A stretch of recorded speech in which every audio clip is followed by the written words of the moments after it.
Hello and welcome to another vinyl video. We have a very fun pairing tonight. I think so. We're going to start off with this Australian Shiraz, which I have to admit is not my favorite kind of wine in the world. I used to not like it at all. But there are some good ones out there. There's some really, really expensive ones, you know, $50, $60, up to $100, which I don't really drink too often.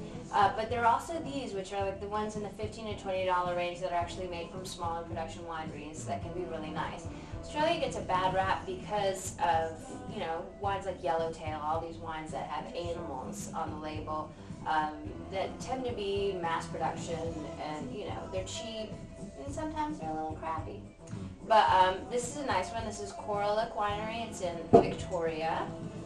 It is a screw top. Ooh, and it's a tricky screw top. You're going to have to open that Take a for me. man's touch, which is fitting for the Outback, I think. Beautiful. Okay. So, a little Shiraz for you. And as you may or may not know, Shiraz and Syrah are the same thing. Just for whatever reason, they decided to call Syrah Shiraz in Australia and South Africa. It must just be a Southern Hemisphere thing, but then they don't call it Shiraz in South America, so maybe it's like They're their own unique spin on it. maybe it's an Anglophone Southern Hemisphere thing. I'll tell you what, though, right off the bat, I have to say, this has a really deep purple ruby. Yeah, it's got a almost beautiful amethyst color. It's very intriguing. And a really lovely nose. It's really dark berry, blackberry, currant, and Luscious. spice. Nice Yeah. pepper. Well, I like it.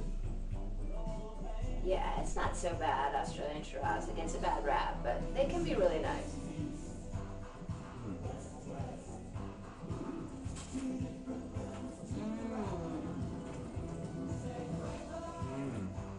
That's a big one. Woo! That is jammy.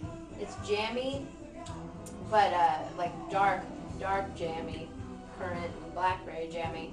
Got a lot of tannin to it.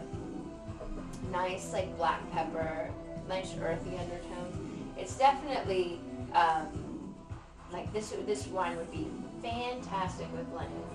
Which Syrah, you know, that's nothing new. Syrah is usually very nice with lamb, but this one, oh gosh, I wish we had some lamb right now.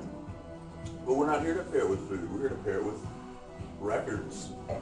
It's And true. therefore, we are pairing this very intriguing Australian Shiraz with Thompson Twins, Into the Gap. It's Into the Gap.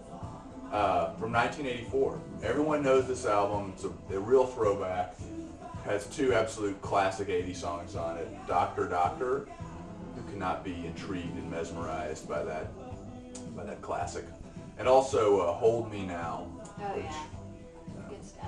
And just for those two songs alone, it's probably worthy to listen to while drinking any wine. But this particular occasion, it just seemed, the album is, you know, really 80s, got a lot of synth and keyboards and, you know, mysterious vocals that seem like they're shouted across the room, but it also has a real exotic flavor, something of the Middle East and something of the Orient. Do people still use the term Orient anymore? Sure. That's Orient, Occident, I think. Yeah, there's a flair of the Orient to it. And it just seemed, if you're going to take a wine from the far-flung regions of Australia, this is a perfect album to go with it. You could feel like you're on a caravan tour through the desert, partying in a vast tent somewhere, or you could be on the rooftop garden of a skyscraper in Manhattan. Be equally at home. Just as good of a party. So a real playful, exotic album that goes with an exotic, Yeah, an exotic mysterious wine. that's also fun and, you know, nothing you have to think too much about, but fruity, spicy. It's got, you know, a little bit of everything to it, which I think this album does as well. Yeah, a little bit of everything. And a lot of fun and a lot of good flavor. Yeah. Cheers, David.